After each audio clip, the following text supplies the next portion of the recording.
Bonjour chers tous, je vous espère très bien. Aujourd'hui, je vais vous parler de la politique monétaire en RDC. C'est vrai que beaucoup de gens sont en train de me poser des questions et de savoir, M. Cédric Samoukala, qu'est-ce qui se passe réellement dans notre pays? Vous savez, aujourd'hui, la journée d'aujourd'hui, je vais éclairer ce qui se passe dans le monde que nous sommes. Il y a ce que nous appelons l'extraterritorialité du dollar. Ce que le gouverneur de la Banque centrale ignore.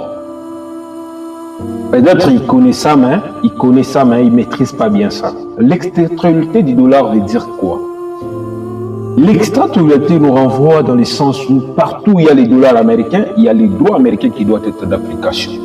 Donc, une économie qui utilise les dollars américains, cette économie-là verra que les lois américaines s'appliquaient dans son économie, dans son pays, s'il faut dire ainsi. Aujourd'hui, nous avons comme réserve de valeur les dollars que nous avons nous-mêmes choisis par le biais de l'accord de 2000, de la loi de 2000D. Cette loi stipulant une mise en marche parallèle des francs congolais et des dollars américains dans une même économie. L'extraterritorialité ici nous dit quoi?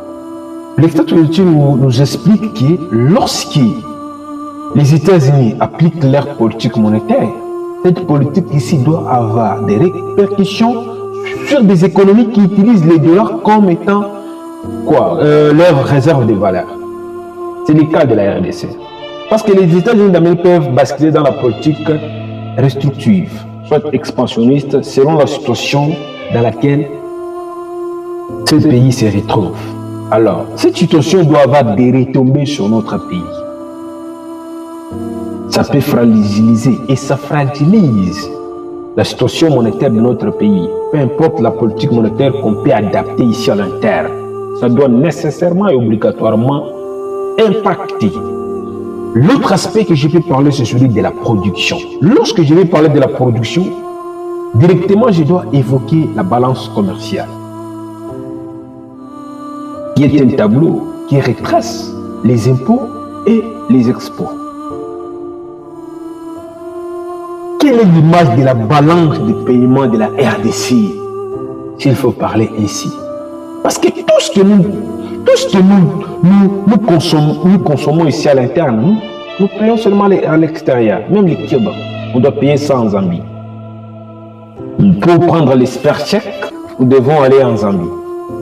Pour prendre tout ce que l'on veut manger, tout, on doit payer ça à l'étranger. Alors, qu'est-ce que nous produisons pour stabiliser demain notre économie? Aujourd'hui, le gouverneur de la Banque centrale vient nous dire que non, il doit stabiliser l'économie du pays. Il a eu à mettre en place le réserve de valeur, des champs, si ce n'est pas des machins, des trucs comme ça, tralala. Ce n'est qu'une mesure palliative, parce que cette mesure ne va amener nulle part notre économie. La seule solution, c'est la production de biens et services, qui est la couverture de la monnaie, soit le soubassement de la monnaie. Si l'on veut entrer dans des considérations, dans des histoires, à l'époque, notre monnaie avait de la valeur. Parce que cette monnaie était soutenue par une production. Il y a un certain monsieur qui m'avait dit que nous produisons des minéraux. Mais au sujet des minéraux, quels minéraux que nous produisons? Aujourd'hui, nous avons la GECAMINE, une entreprise de portefeuille de l'État. Cette entreprise ici a cédé ses actifs miniers à des entreprises multinationales. Quant à elles, elles sont allées aussi gager au niveau des fonds monétaires internationaux dans des grandes institutions de Bretton Woods, juste pour avoir des couvertures. Et la GECAMINE travaille dans les minéraux impropres. La question est celle de savoir combien revient à la RDC. C'est vraiment triste et dramatique. Lorsque nous sommes dans un pays, on se dit qu'on est dans un pays indépendant, on est dans un pays souverain. C'est vraiment dramatique. Aujourd'hui, je vais vous faire un peu réfléchir. Est-ce que vraiment nous, on est dans un pays normal?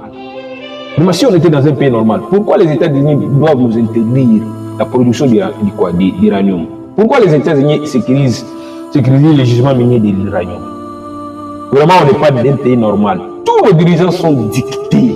Tout ce qu'ils font sont dictés, manipulés par les multinationales.